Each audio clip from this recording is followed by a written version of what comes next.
Welcome to Tell Me About It on WUFT 89.1 and 90.1. I'm Sue Wagner here today with a very famous Cedar Key resident and a loyal fan of public broadcasting. His name is Michael Pressley Bobbitt. And if it's summertime, it's time once again for the annual Cedar Key Shark Swim. This is going to be the 5th annual event. It's on August 15th, begins at noon, and I believe it goes from Encina Odie to the main island. It's not challenging. It's 0.42 miles, so anybody can do it. But tell us how this started, and obviously it's become extremely popular. Sure. So it's one of the great things that we do on the island. It's become a real cultural event. We have the smallest public school in Florida on the island. We routinely graduate about 10 kids a year. And for a school that size, we're always facing budget shortfalls. So the community really gets together and throughout the year tries to find ways to raise money for the school. And one day I was sitting at one of the Dock Street restaurants with the mayor at the time, Heath Davis. And I said, hey, you ever swam across over to Seniota there? And he goes, you know, when I was a kid, I did. And it used to be a rite of passage up through the 1960s that when you turned 10 years old, you had to swim across the channel to be a real Cedar Key person. And I said, man, we need to do that again. I said, we should do that now and raise money and give it to the school. And he's like, oh, man, what an idea. And it's just taken off. It is only 0.42 miles, but it's a little bit challenging. It's open water. You're going across the channel.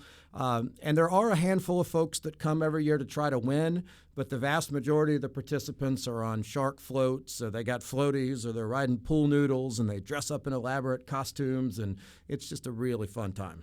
Are sharks actually involved in this swim? Well, yeah. If you're here's how you know if there's sharks in the water in Florida. If the water's salty, there's sharks, and if it's wet and it's not salty, they're alligators. So the Cedar Key mascot of our school, they're the Cedar Key Sharks. So our little tagline for the swim is "Swim with the sharks for the sharks." But you will absolutely be swimming amongst an absolute busload of sharks. They're everywhere. But they're just kind of small. Yeah, it's not like Jaws is showing up. Well, here's the thing, though. When there's 200 people in the water splashing and making a fuss and all of the safety boats and the Coast Guard's there and the FWC, the sharks want no part of being around that. I tell people sometimes you have a better chance of getting struck by lightning while winning the Powerball on February 29th than you do getting bit by a shark in this swim. Well, that sounds pretty safe then. There you go. That's a great way to phrase it. So we've never had a confirmed shark attack in the history of Cedar Key. And as you know, Sue, I'm a clam farmer, so I'm in that water all day long along with a couple hundred other people. Never had a clam farmer getting bitten by a shark. We have a shark fishing club that comes to Cedar Key and routinely catches sharks right on the path where we're swimming. But it really is. The odds of the sharks being a part of your life during the swim are infinitesimally small. And when you mention clams, clam farmer, I believe you're also known as the Clambassador. I knew that was going to come up, right? Yeah, so I made a little silly character called the Clambassador several years ago to promote the clam industry. Cedar Key is one of the largest producers of farm-raised clams in North America, and I biased, but I certainly believe our clams are the best in the world. And so the Clambassador is a little character I do. I go around the state. In fact, I just came back from Washington doing some lobbying with Congress there, and I go to the lobby days every year in Tallahassee to try to bring awareness to not just the wonderful industry of clams. It's really one of the last blue-collar working waterfront type things you can do, but it's good for the environment. It's the only endeavor I've ever been in my life where the environment and industry are not at odds with one another. Clams clean the water.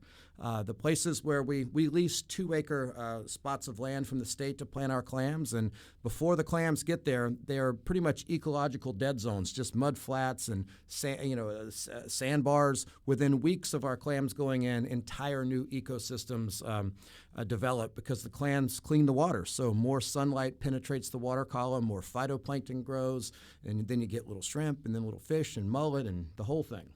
It's great. So how do you plant clams? Sure. So we have 4-foot by 4-foot mesh bags, and we generally plant about 1,200 of them, little tiny baby clams, and we stake those bags down to the bottom of the Gulf. And from what we call seed, from the tiny little baby clams until it's ready for your plate, takes 16 months, basically. Everywhere else in North America wow. takes 24 months, but Cedar Key is just, we have some really great advantages there. We have some of the cleanest water in the state already because we have the longest stretch of undeveloped coastline in Florida, 46 miles of the Waukesasa Bay State Preserve. It's just a wonderful watershed. It filters the water already. And then we're situated in a little Goldilocks zone between the outflows of the Swanee River and the Waukesasa River, seem to give us just the right mix of fresh and salt water that clams just love it, and they just grow like crazy there. So how long have you been a clam farmer? This is starting my 5th year, and the first year, everything went great. I made so much money, I thought, wow, this is like stealing. And then we had Hurricane Idalia and Hurricane Debbie and Hurricane Helene. And I say, as you know, I'm a novelist too, and I say in my first novel about Cedar Key that the Gulf of Mexico is the great provider and the angry God. It gives and it gives and it gives, and then sometimes it takes everything that you have. And so it's part of that whole Wild West riverboat gambler mentality. It's what makes it fun. And you're one of many clam farms in the Cedar Key area? Sure. We have about 1,000 acres being clammed. There are about 135 licensed clam farmers, but really only about 40 of us really getting after it and planting. You know, I have about 5 million clams planted out there.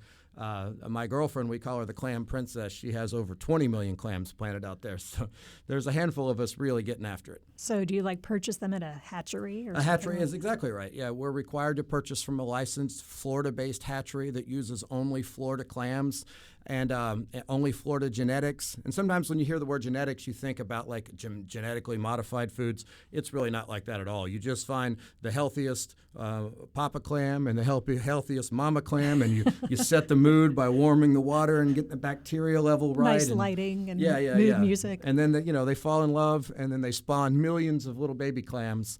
And we buy them from the hatchery. They're about the size of the end of your fingernail when you get them. And we buy them millions at a time and plant them that way.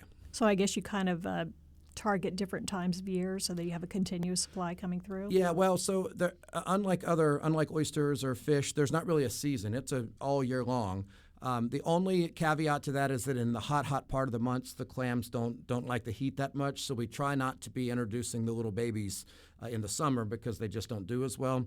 But yeah, in general, if we pull 100,000 out, we put 100,000 back in. And that's one of the key distinctions about our industry as opposed to, say, commercial fishing. We're not removing anything from the environment. We're putting them in. They live for 16 months. They filter the water. We take them out, and we put them back in. So that feels good. Wow, that's really good. Well, one quick thing, we're going to take a break in just a minute, but the Cedar Key School, you say you graduate about 10 a year. Do you have students in every grade, or is it just certain grades? Yeah, it's kindergarten through 12th grade, and we never really have more than about 150 students in the entire school. And I don't know what that is like to be a student where you just know everyone from the time you're 5 years old. By the time you're in the 7th grade, you've dated just about everybody in the gene pool there. But it really is from a community standpoint, it's wonderful. You meet these kids in kindergarten and you follow them all the way through. And we're generally not super great at most of our sports because we just have a smaller pool of athletes to pull from. But man, do we show up at our basketball games? We pack the gym and we scream our heads off for our Sharks, and it just it feels like it's a real community deal. And a lot of the kids, they go away, and then a lot of them come back. So you get to know these kids when they're young, and then you get to know them again when they're adults. And a lot of them work on the water with you, so it's pretty cool. And funds from this event go directly to school, whatever needs they might. Sure, 100% of the proceeds go right to the school. And we every year we pick out a new thing. This last year, a good portion of the money went to designating the school, the historic school building, as part of a national historic place. So we got a marker, which is great, but it also protects the building from being redeveloped. So we're constantly fighting to keep the school, so we're doing all the tricks we can.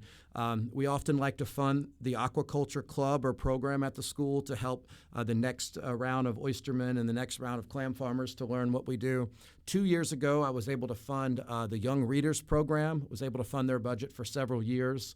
And then sometimes we have money to fund scholarships. So it's just, whatever the need is, we send the money their way. Sounds good. We're going to take a quick break, and we're going to come back and talk more about Cedar Key and how things have really evolved and improved since the hurricanes of many years. That's right. So Great. Thanks, we'll be right back.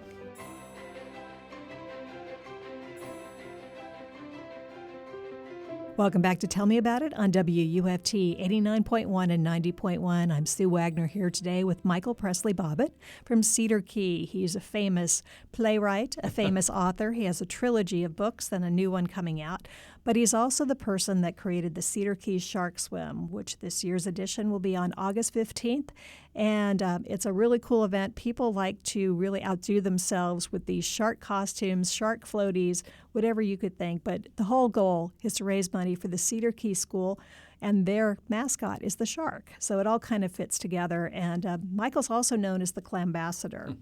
And during hurricane season, he's known for making people aware of what's going on.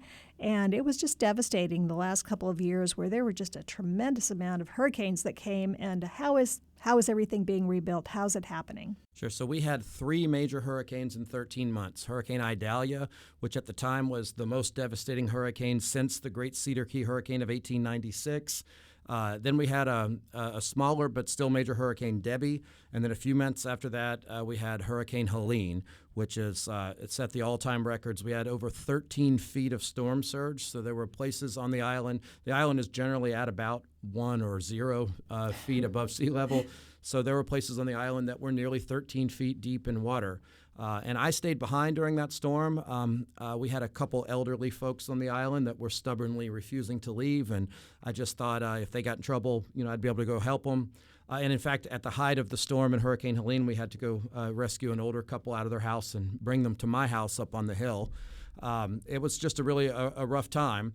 But we lost about 60, actually I think we lost 62 homes on the island, which for a community of only 700 people was a significant hit to our tax base.